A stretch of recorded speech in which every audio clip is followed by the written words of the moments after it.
마음이 드셨다면 구독, 좋아요 꼭 부탁드리겠습니다. 고맙습니다.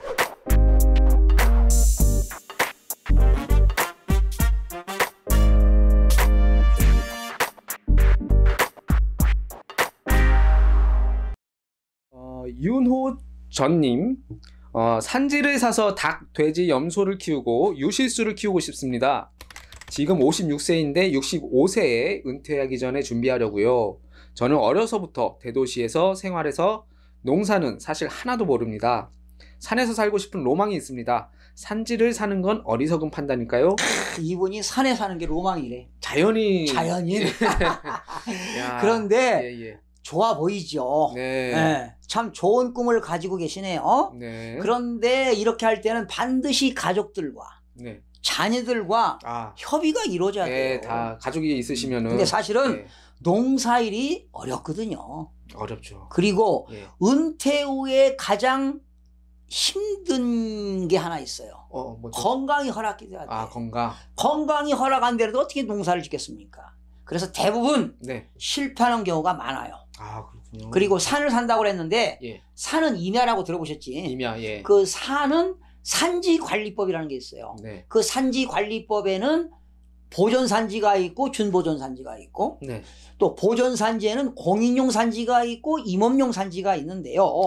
그 임야를 살려면은 충분한 학습을 해서 투자해야 됩니다. 뭐 임야 잘못 사면 엄청난 손실이 있거든요. 그런데 또 한 가지 팁을 드리면 시골이라 하더라도 시골에 있는 산을 산다 하더라도 돼지, 닭을 키울 수 없는 경우가 있어. 무조건 하는 게 아니고 법률 이런 게 있어요.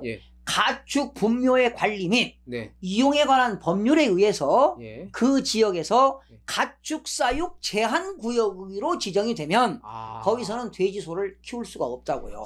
그것도 반드시 확인하셔야 됩니다. 확인할 게 많네요. 그러니까 법률적인 검토가 많이 있어요. 그래서 잘못 임야 샀다가 어떤 행위를 못 하는 거야. 그래서 손실이 많습니다. 임야라든가 주택을 취득하기 전에는 또 귀촌 생활을 먼저 경험해 보는 게 좋아요. 그러니까 산을 사고 집을 사고 농지를 사지 말고 가서 귀촌 생활을 6개월 동안 새를 한번 살아봐라. 내가 적응을 할 수 있는가. 이걸 사전에 해보고 해야지 있는 돈 퇴직금 몰빵했다가는 인생 망가지는 분들을 내가 많이 봤거든. 그게 제가 제자들이 많아요. 국방부라든가 또 공직자들, 공무원들 강의 간 그 퇴직자들 강의 가잖아요. 제자들이 많다 보니까 별의별 상담 내가 많이 합니다. 그러니 나는 직접적인 경험은 아니더라도 간접적인 경험자들에게 많은 그런 경험들을 듣다 보니까 실패하신 분들이 많더라고. 제 이야기가 아마 맞을 겁니다. 사실 이런 로망을 갖고 계신 분들이 많아. 많더라고요. 그래서 귀촌이라든가 귀농 함부로 해서는 안 돼요. 잘못하면 실패합니다, 인생에. 그리고 말씀하신 대로 미리 그 체험을 한번 해보시는 게 좋을 것 같아요. 막 산지를 사고 막 그러지 마시고 먼저. 안미객님, 김포 장기동 아파트 가격은 지금 매수, 임대 어떻게 해야 하나요? 자, 질문이 너무 광범위하긴 한데요.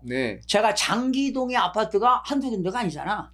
지적을 안 해줘서 제가 이무대로 장기동에 있는 이 편한 세상 캐널시티를 33평을 제가 조사해봤어요. 이 아파트를 조사해보니까 지난해 최고점이 2억 9천만 원에 거래가 됐더라고. 그리고 10월, 11월에 약간 하락했어. 9.13 정책 이후에. 그리고 2019년 4월 현재 하락과 보합세가 유지되고 있더라고. 그러니까 여기 혹시 장기동에 투자할 것이 있다면 지금은 아니야. 지금은 아니군요. 지금은 매도 타이밍이 아니고 계속 부동산 시장을 조사한 후에 본인이 스스로 의사결정하시기 바랍니다. 그러니까 시장조사를 해봐야 돼. 시장조사를 꼭 필요합니다. 그래서 시장조사는 월별로 해도 좋고 분기별로 해도 좋고 그리고 인근 지역의 공인중개사를 여러 군데를 탐방하는 것도 좋아요. 방문하는 것도.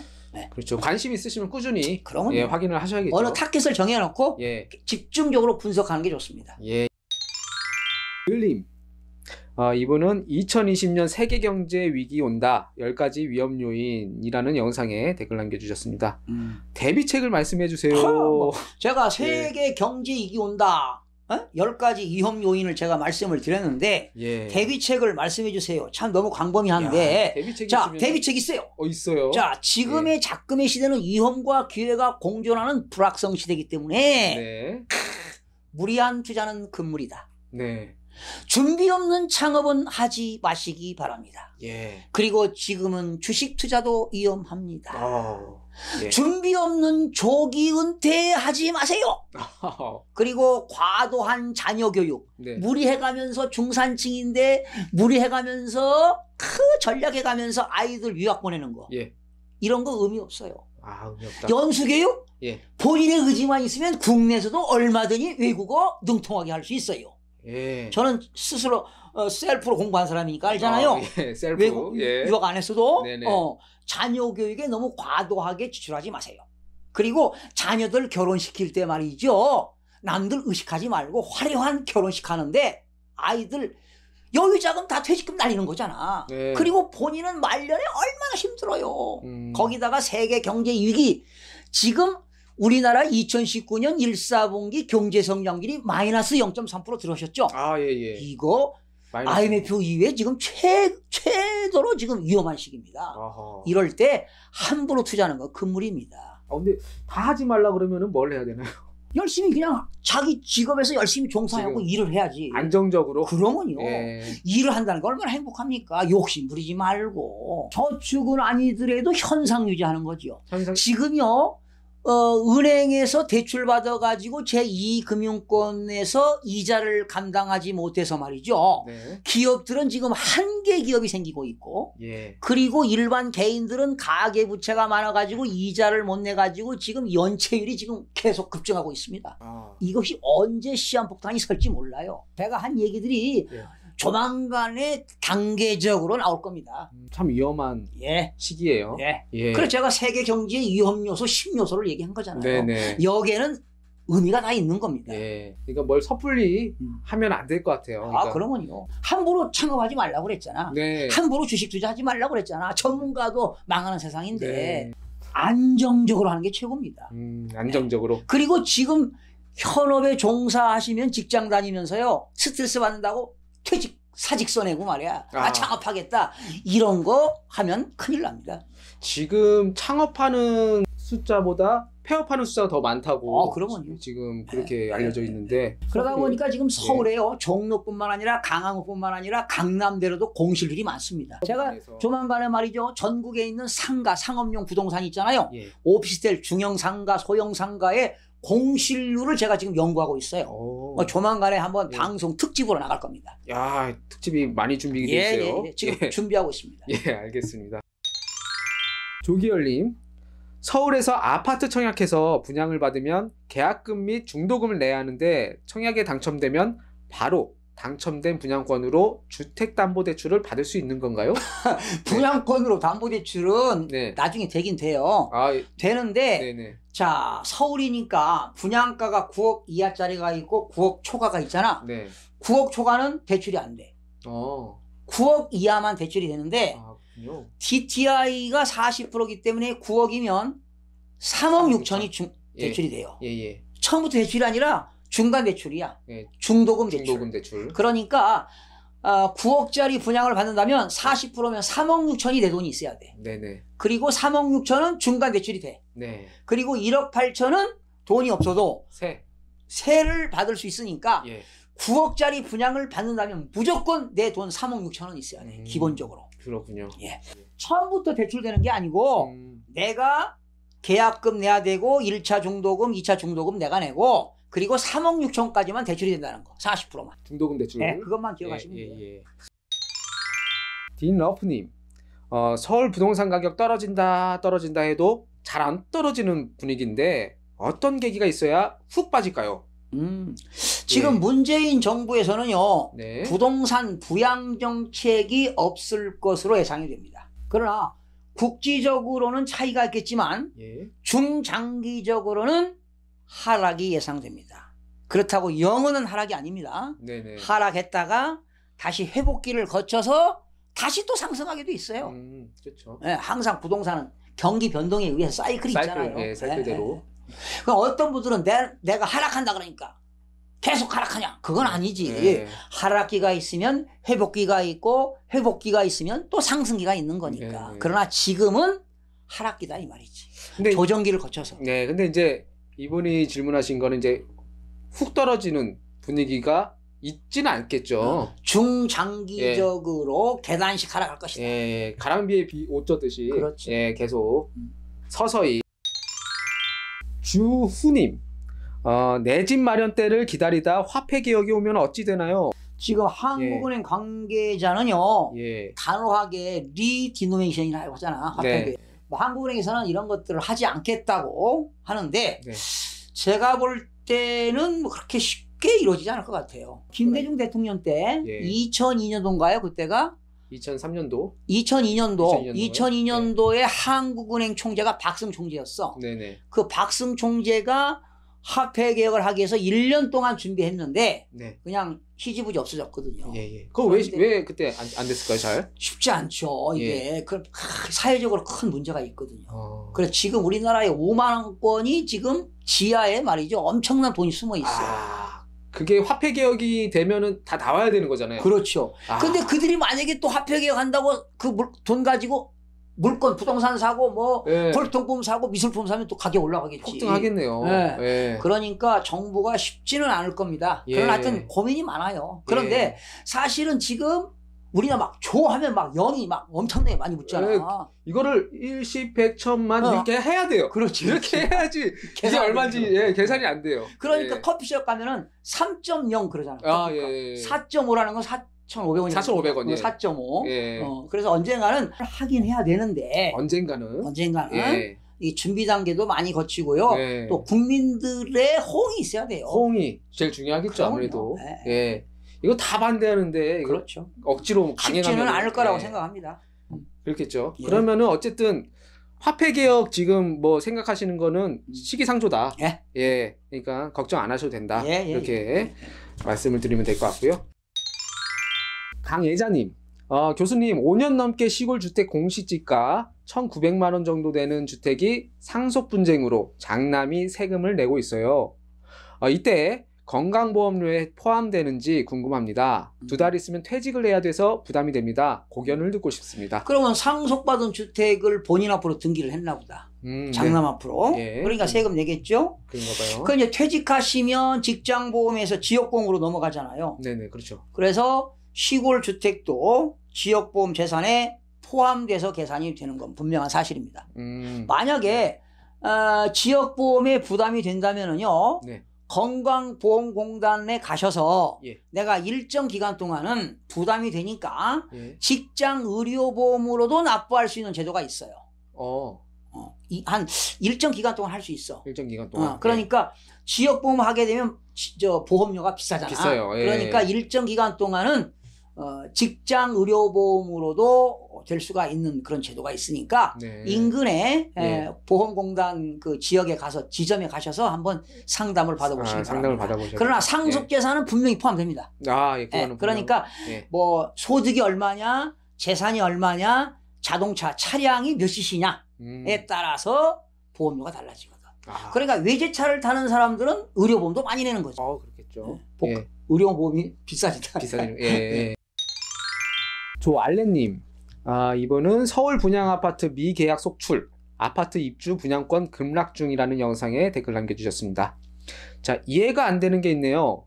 9억짜리 아파트 대출 비율이 40%면 대출이 3억 6천 가능하다는 거고, 분양자는 현금으로 5억 4천이 있어야 안전하게 분양받을 수 있는 거 아닌가요? 최소 3억 6천이 있으면 안전하게 분양 가능하다는 게 무슨 말인지 모르겠어요. 아까도 말씀드렸듯이 그러니까 최소 자기 자본은 9억에 40%면 3억 6천만 있으면 돼. 그리고 중도금 대출은 3억 6천 해줘. 그러면 1억 8천이 모자라잖아. 그렇죠. 1억 8천만 원은 세입자 등에게 부담을 준다.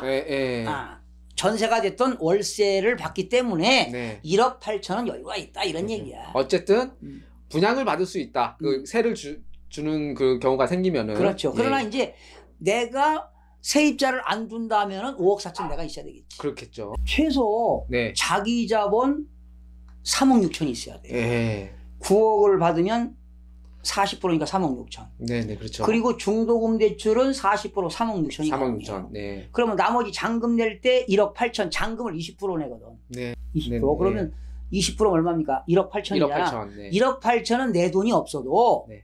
분양받았으니까 세입자한테 전세금 받아서 내도 예. 충분하거든.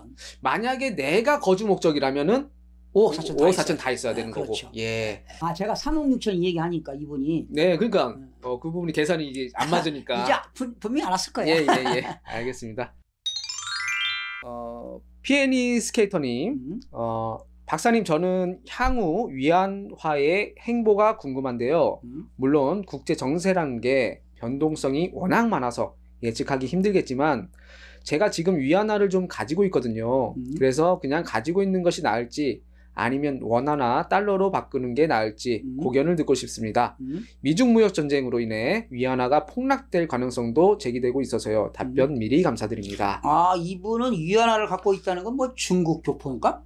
뭐 아니면 사업하는 사람인가? 그럴 수도 있고. 예. 여행을 하다가 또. 네. 그쵸? 아, 참. 근데 4월 26일 기준에 네. 위안화가 172원이에요. 1 위안화. 환율로 우리나라, 예. 그러니까 위안화가 1 위안화가 172원. 예. 그런데 지난해 12월 초만 해도 161원까지 떨어졌어요. 그래서 12월부터 지금까지 한 4개월 가까이, 네. 4, 5개월 가까이 네. 한 11원 정도 오른 것 같네요. 그러네요. 예. 꾸준히 올랐거든요. 꾸준히 상승을 했는데 이렇게 지금 피아니님이 내가 재무 상태를 알 수가 없어. 위안화를 얼마를 가지고 있는지. 그래서 이렇다 할 답변을 드리기는 좀 어려운데 네. 위안화가 하루아침에 폭락하지는 않을 것입니다. 지금 미국과 중국의 무역 분쟁 타결을 앞두고 네. 무슨 문제냐면 지금 중국도 네. 미국의 환율 조작국 예. 지정에서 벗어났습니다. 이태이 됐었거든. 작년부터. 예. 미국이 중국을 환율 조작국으로 지정해버리면 폭락하거든. 그런데 지정이 안 돼서 한국도 역시 벗어났거든요. 예. 그래서 외환시장의 변동성은 크지 않을 것으로 예측이 됩니다. 큰 변동폭이 없다고 보는 것이. 그렇겠네요. 예. 미중 무역 전쟁의 영향은 또 없을까요? 지금 시진핑 주석이요. 예. 어저께 베이징에서 130개 국가가 참가했는데 예. 1대1로라는 회의를 했어요. 예. 그런데 연설에서 미국에게 황복하는 그런 메시지를 좀 보인 것 같아요. 그러니까 직접적인 아니더라도 간접적으로 최대한 돕겠다. 세계 무역에 이바지하겠다. 그리고 지적 재산권 하지 않겠다. 그리고 외국 기업들 중국에 많이 들어오면 그들을 위해서 최선을 다하겠다. 그리고 진실된 약속을 지키겠다. 발언이 셌어요. 갑자기 평화무드로 그러면 가는 건가요? 예, 그렇게. 그러면은 그 이유가 왜 그런지 아세요? 이유는 중국이 지금 경제가 위태롭잖아요. 위태로우니까. 부동산 붕괴 있지요. 예. 기업의 가계부채 높지요. 예. 또 그림자 금융이 있지요. 지금 리스크가 상당히 많습니다. 네. 그러다 보니까 시진핑의 그 주석이 예. 그런 경제를 살리기 위한 그런 정책을 수립하는 거 아닌가. 최선책을 그냥 한 거네요. 어떻게 보면은. 그러면은 위안화도 역시나 뭐 큰 변동성은 없을 것 같아요. 걱정은 안 해도 될 것 같네요. 예. 이은채님 또 나오셨네. 이은채님 또 질문해 주셨네요. 교수님, 오늘도 좋은 내용 잘 보았습니다. 실은 여쭙고 싶은 것이 있어서요. 3기 신도시 후보지로 거론되던 김포, 고촌이라는 지역에 친정이 농사 짓는 땅이 조금 있습니다. 얼마 전 그 땅을 한 평 물고 도로가 난다는 공고가 났습니다. 이럴 경우 보상은 어떻게 이루어지나요? 그리고 이 지역이 새로 들어선 향산지구라는 곳과 아주 가깝고 이번에 나는 길도 향산지구에서 올림픽대로로 이어지는 중로 4차선이 될 거라고 합니다. 이런 땅은 전망이 어떨지요? 친정오빠는 농가주택을 짓고 싶어 하는데 개발 제한 구역이라 가능할지도 궁금합니다. 항상 감사드립니다. 자, 이은채님 또 질문하셨네. 정말 훌륭한 질문입니다. 네. 시청자들의 이해를 돕기 위해 좀 자세히 설명해 드릴까요? 지금 이 도로가 중로가 생겼대. 네. 이런 도로를 도시계획시설도라고 해요. 예. 이 도시계획시설도로는 소로가 있고 중로가 있고 대로가 있어. 소로는 3류, 2류, 1류가 있는데 네. 소로 3류는 8m 미만, 네. 소로 2류는 8m에서 10m, 소로 1류는 10m에서 12m, 중로 3류는 12m에서 15m, 중로 2류는 15m에서 20m, 중로 1류는 20m에서 25m인데 네. 중로 도로가 생긴대. 그러면 국가로부터 보상금을 받습니다. 예, 보상금. 그 법은 공익사업을 위한 토지 등의 취득 및 보상에 관한 법률에 의해서 수용당하게 되면 국가로부터 보상금을 받게 됩니다. 그렇군요. 감정평가에서요. 예. 네. 그러면 또한 이런 중로가 생기면은 당연히 도로가 생기면 지가 상승 요인이 되는 것입니다. 아, 예, 예. 그리고 옷밖에서 개발 제한 구역이 땅이 있다고 그러는데 네. 개발 제한 구역에서는 주택을 지을 수가 없습니다. 건축 행위를 할 수가 없어요. 할 수 있는 것은 오로지 콩나물 재배사만 할 수가 있습니다. 콩나물 재배? 콩나물 재배. 예. 그것도 일정 기준만 가능하고요. 아. 또 지방자치단체 조례에 의해서 약간 다른 경우도 있거든요. 예. 그러니까 여기서 개발제한구역에서 어떤 건축행위를 하고 싶다면 네. 김포시 건축가에다가 문의를 해보시면 도움을 받을 수가 있습니다. 그렇군요. 예, 문의를 해보셔야 될 것 같아요. 예.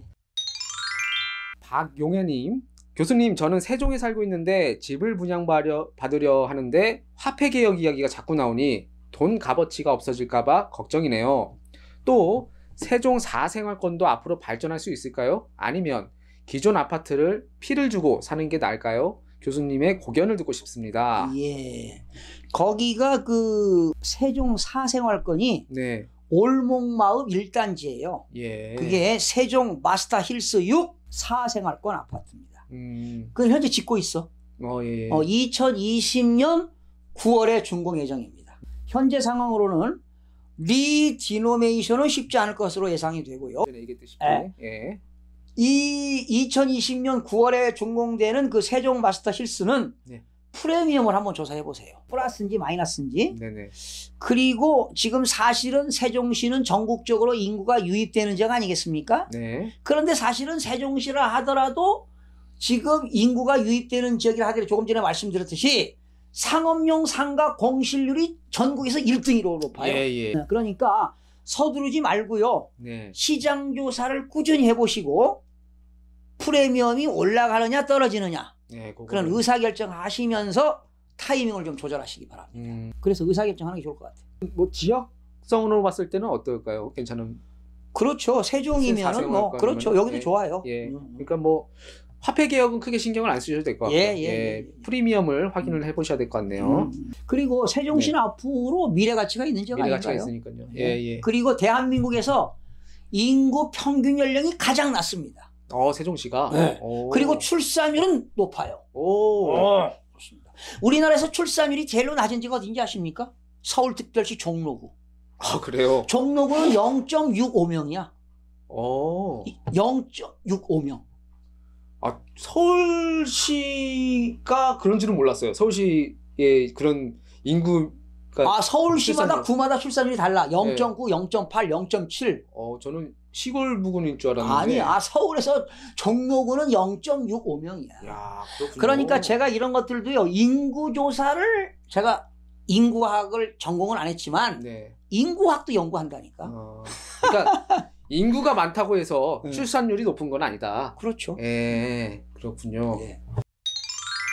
김선숙님, 여기 경산북도 경산시 하양읍내입니다. 올해 3,000세대 정도 아파트가 분양 예정입니다. 근데 좁은 읍내라서 이게 다 소화 가능할지 궁금하네요. 지금 분양받는 건 아니겠죠? 21년 5월 달쯤 입주 예정인데 입주 때쯤에 그냥 사는 게 나을 것 같아서요. 답변 좀 부탁할게요. 예. 네. 속단하기는 좀 이른데요. 네네. 이 경상북도 경산시. 네. 그리고 읍이잖아요. 예, 하양. 당연히 미분양 속출되죠. 속출. 서울도 미분양이 나오는데, 수도권도 미분양이 나오는데, 죄송합니다만은, 역시 경산시도 미분양이 나올 것 같고요. 만약에 분양이 됐는데 미달이 되면 어떻게 될까요? 프리미엄이? 마이너스지. 피가 떨어지죠. 그때 피가 있을 때 사는 것도 괜찮아요. 마이너스 피일 때. 그렇죠. 이러면 더 싸게 사는 거 아닌가? 그렇게 훨씬 싸게 사는 거죠. 네. 분양가보다 내려가니까. 예. 뭐 그런 것도 한번 예상해 볼 것 같습니다. 분명히 미분양입니다. 그리고 3,000세대 정도면은 굉장히 많은 세대잖아요. 그러면요. 읍지역에 3,000. 이 읍지역에는 인구가 줄지요. 고령화 시대는. 지금 유출되는. 그렇죠. 젊은이들이 주니까. 해피올림. 교수님의 유익한 강의 잘 듣고 있습니다. 항상 건강하시고 앞으로도 좋은 정보 잘 부탁드립니다. 저는 광주광역시 수안지구에 신안 실크밸리를 2009년에 매입하고 임대를 주고 있습니다. 제가 실거주한 적은 없고 앞으로 지하철 2호선이 예정 중이라고 하는데 계속 임대를 하는 것이 좋은지 매매를 하는 것이 좋을지 잘 모르겠습니다. 좋은 의견 부탁드립니다. 지금 말이죠. 지방은 전국적으로 가격이 하락하고 있는데 사실은 대전과 광주와 대구는 가격이 상승했거든요. 지금 현재는 보합세인데 자, 이분 말씀대로 지하철 2호선이 예정 중이거든요. 만약에 지하철이 들어오면 어떻게 될까요? 교통호재입니다. 교통호재. 그럼 가격이 어떻게 됐어요? 올라가겠죠. 상승할 수 있어요. 지금 매매가 이루어지고 뭐 양도 차익이 많이 생기면서 세금이 없다면 뭐 매도해도 되겠지만 제가 볼 때는 임대를 하는 것도 괜찮지 않을까 생각이 들어갑니다. 지금 임대를 계속 하고 있으니까. 훗날 지하철 들어오면 가격이 올라가니까. 그때 매매해도 그렇죠. 늦지 않다. 그럴 것 같습니다. 그렇겠네요. 어쨌든 2호선 들어오면은 호재니까 좀 기다려보시는 게. 어느 적이든 지하철이 없다가 지하철 생겼다. 무조건 교통호재입니다. 그럼 그 적은 무조건 가격이 올라갑니다. 다른 적은 떨어져도. 돈이 급하게 필요하지 않는 그렇죠. 임대를 계속 하시는 게 좋을 것 같네요. 임황님. 교수님 안녕하십니까? 저는 교수님의 유튜브를 빠짐없이 보면서 많은 것을 배우고 있는데 항상 유익한 말씀 감사합니다. 거듭 감사를 드리고 궁금한 점이 있어 이렇게 글을 올립니다. 저는 몇 년 전에 어머니를 모시고 있다가 금년에 아버님 앞으로 된 시골집을 상속받아 기존에 1억 5천 정도 되는 시골 아파트와 2주택자로 되었습니다. 언젠가는 한 채를 처분해야 되는데 어떻게 매도해야 가장 절세하는 방법인지 듣기로는 기존 집을 3년 이내에 처분해야 한다는 말도 있고 여러 의견이 있습니다. 교수님의 고귀한 말씀을 듣고 싶습니다. 항상 건강하시고 감사합니다. 이몽님 참 질문 잘하셨어요. 제가 일반 주택 하나 갖고 있고 부모님이 돌아가 상속받았어. 그럼 1세대? 2주택이잖아. 그럼 어느 걸 팔아야 세금이 없느냐? 일반 주택을 팔아야 세금이 없어요. 이전 그런데 일반 주택을 팔 때는 몇 년 이내 팔라는 게 없어. 3년이 아니야. 일반 주택을 팔 때는 언제든지 비과세야. 그런데 상속받은 주택을 팔았다. 무조건 과세야. 그러니까 이분은 상속받은 주택은 나중에 팔고 일반 주택을 팔아야 비과세가 되는 겁니다. 뭐 3년 이내에 팔아야 된다? 그런 거하고는 관계가 없어요. 그러면은 상속받은 주택은 3년 이후에 팔아야 되나요? 아니 그런 관계 없고 내가 일단은 일반 주택부터 팔아야 세금이 없어. 무조건? 그리고 상속주택 이제 집이 하나잖아. 그러면 다시 또 이제 여기 이제 내 기본 주택이 되는 거. 이제 또 이것도 팔면 비과세지. 그런데 일반 주택과 상속주택이 있을 때 상속주택 먼저 팔면 세금 내야 된다고. 이거는 무조건 순서가 그렇게 그러나 여기서 이분이 3년이라는 건 이런 거야. 내가 하나 주택을 가지고 있다. 또 하나의 주택을 샀다. 그러면 새로운 주택을 산 날로부터 종전주택은 3년 이내에 팔아야 비과세가 되는 거야. 근데 이분은 일반 주택을 상속받은 거니까. 상속받은 건 달라. 내가 매입을 했을 때 그때 이제 해당되는 적용이 그렇죠. 되는 거군요. 그러나 서울의 조정지역 같은 경우는 3년이 아니라 2년 이내에 팔아야 돼. 이 지역마다 달라. 지역마다 또 다르군요. 알겠습니다. 해질러님 안녕하세요 교수님. 요즘 교수님 강의 들으면서 매수 타이밍을 보고 있습니다. 저의 짧은 소견으로는 2020년 하반기쯤 매수하려고 하는데요. 광진구 극동 2차 아파트, 구리 이 편한 세상, 인창 어반폴에 인창 주공 2단지 아파트 어느 쪽을 매수해야 될지 고민이 많습니다. 바쁘시겠지만 조언 부탁드립니다. 늘 탄탄한 정보력에 강의해 주셔서 감사드립니다. 우리 해질러 선생님의 그 질문 참 좋은데요. 제가 이 선생님에 대한 재무 상태에 따라 달라지겠죠. 사실 구리시보다는 서울 광진구가 입지가 낫지 않을까요? 미래 가치를 본다면. 미래 가치로 봤을 때 무조건 서울이니까. 투자 가치를 본다면 당연히 서울이죠. 그리고 극동 아파트는 한강변에 있잖아요. 네. 선택받은 아파트입니다. 예, 예. 그래서 사실은 구리시에 있는 아파트보다 극동 아파트가 훨씬 더 비쌉니다. 예. 그래서 계속 시장 조사를 해보셔야 되겠는데 예. 현재는 매수 타이밍이 아닙니다. 아, 현재는 아니고. 예. 예. 지금은요 유동성 자금을 확보하고 계시다가 예. 좋은 기회가 올 때 사시면 될 것 같아요. 그러나 예, 예. 여유가 있다면 구리시보다는 서울 쪽. 극동 아파트가 좋습니다. 예. 그렇게 당연하죠. 예, 아무래도. 예, 예. 이분은 이제 2020년 하반기쯤을 좀 생각을 하고 계신 것 같은데. 그러나 그때, 시장 조사 계속 해보세요. 그때도 이제 시장 조사를 당연히 해보셔야겠네요. 예. 알겠습니다.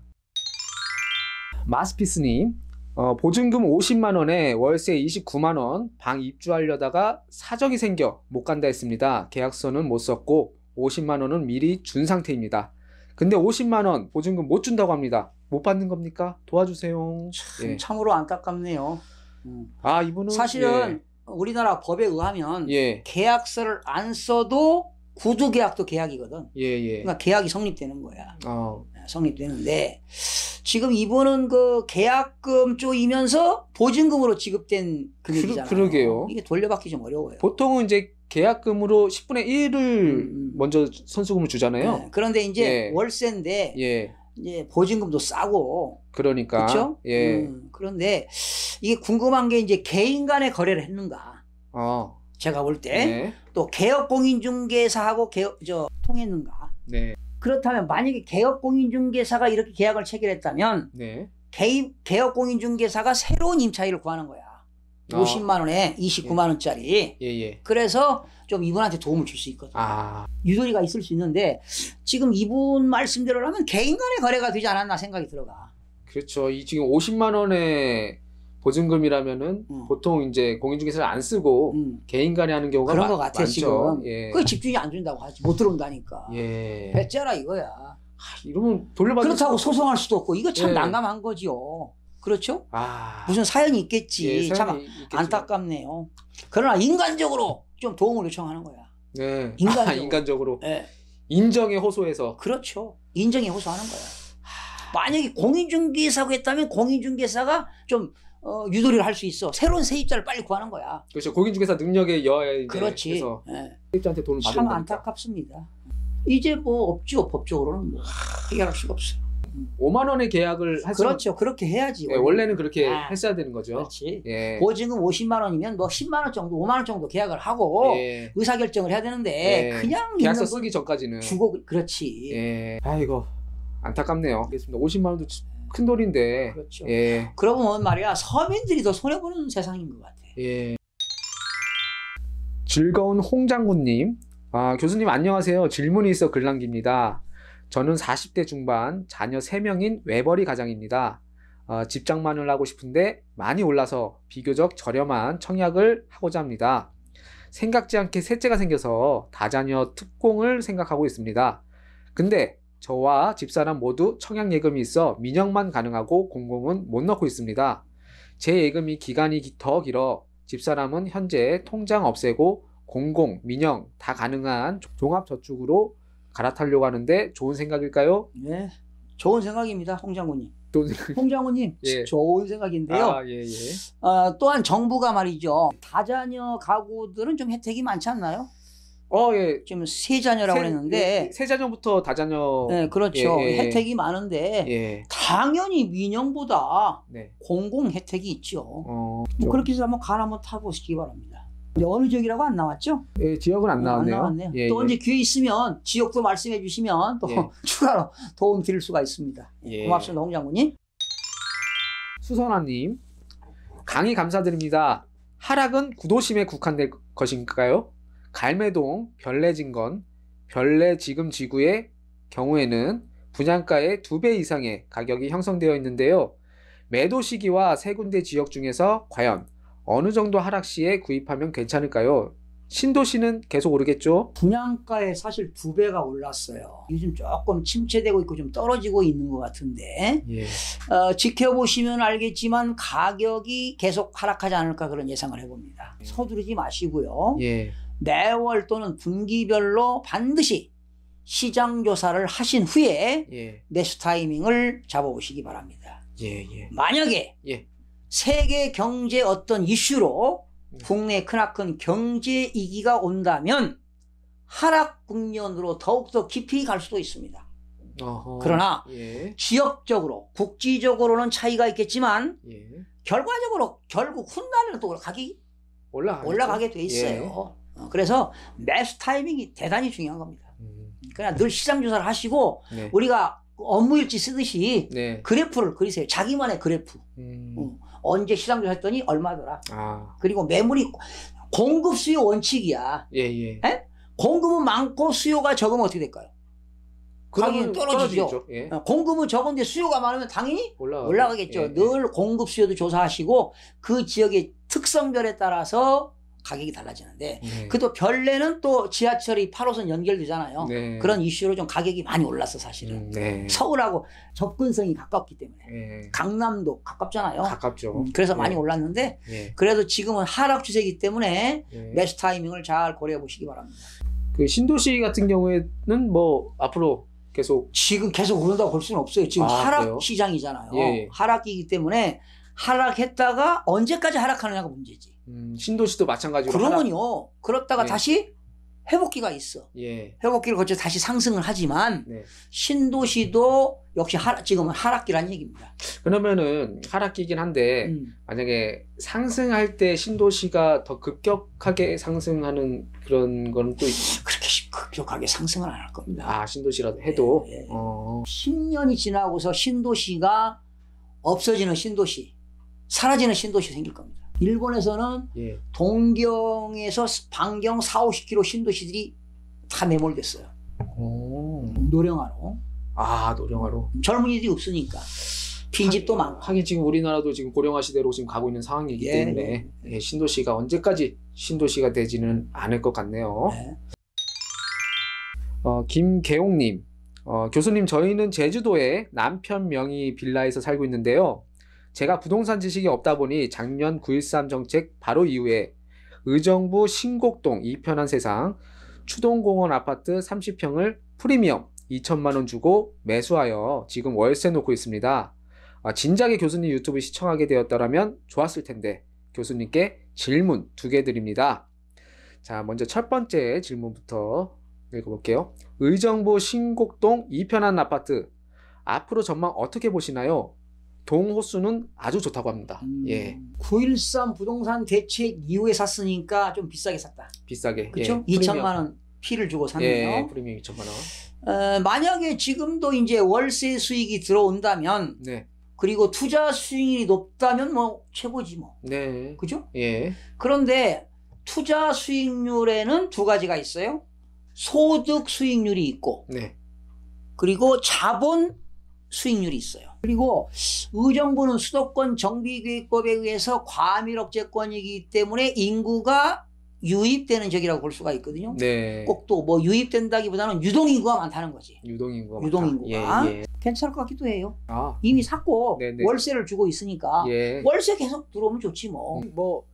그 매매 뭐 그런 거 생각하지 마시고 어차피 투자하신 거니까 월세나 꼬박꼬박 들어오시고 그러면 좋겠고 제가 상가 같은 거 이렇게 분양해서 투자 수익률은 2가지가 있다고 그랬어요. 소득 수익률하고 자본 수익률인데 특집은 또 역시 소득 수익률과 자본 수익률을 어떻게 구하는가 여러분들이 스스로 계산할 수 있는 방법도 한번 특강을 통해서 한번 방송 한번 하겠습니다. 자, 특집이 여러 가지 지금 준비가 되어 있습니다. 그래서 많은 시청 바랄게요. 자, 다음 2번째 질문입니다. 제가 종합 청약 통장 6년 이상 하나 갖고 있는데 앞으로 서울이나 수도권에 청약할 수 있는가요? 제 생각에는 2인 가족이 집 2채 보유하고 있으면 청약 자격이 미달인 것 같아 통장을 해약하려 하는데 부동산에서는 앞으로 꼭 기회가 있으니 해약하지 말라고 하네요. 청약할 수 있는 건가요? 교수님, 좋은 답변 부탁드립니다. 현재는 거주자만 가능해요. 지금 이분이 지금 어디야? 제주도 빌라에서. 그러면 그 지역의 거주자만 가능해. 6개월 이상 거주한 사람이 가능하기 때문에 이분은 뭐 서울권 현재는 불가능합니다. 서울에 거주를 하고 있지 않으니. 그리고 통장은 해약하면 안 돼요. 훗날 어떤 예. 정책의 변화가 있을 수도 있거든요. 아. 그러니까 해약하지 말고 예. 가지고 계시는 게 좋을 것 같아요. 어떻게 될지 모르니까. 그럼요. 예. 그렇다고 꼭 제주도에서만 살아는 법은 없잖아. 그렇죠. 또 어떻게 또 서울 올 수도 있고 그러니까 예. 해약하지 마시고 가지고 계셨다가 언젠가 또 청약 한번 해보시기 바랍니다. 예. 무엇이든 물어보세요 15탄 다 진행을 했습니다. 예. 오늘도 역시 뭐 여러 가지 좋은 질문 댓글들 많이 달아주셨는데요. 네. 뭐 답변이 잘 되셨는지 모르겠어요. 뭐 역시나 김동수 교수님도 이런 연구 많이 하시고 또 이제 질문 댓글들 좀 확인들 많이 하셔가지고 답변해 주신 거기 때문에 네. 예, 좀 질문 남겨주실 때 역시나 좀 디테일하게 남겨주시면 더 좋은 답변 되실 것 같고요. 자, 시청자 여러분 항상 고맙습니다. 오늘 또 여러분들과 함께 무엇이든지 물어보세요. 15탄 시간이 벌써 됐습니다. 늘 여러분들이 질문하는 그런 댓글들 최선을 다해서 여러분과 함께 소통하는 시간을 갖도록 하겠습니다. 시청해주신 여러분 대단히 고맙습니다. 다음 시간에 찾아뵙겠습니다. 감사합니다.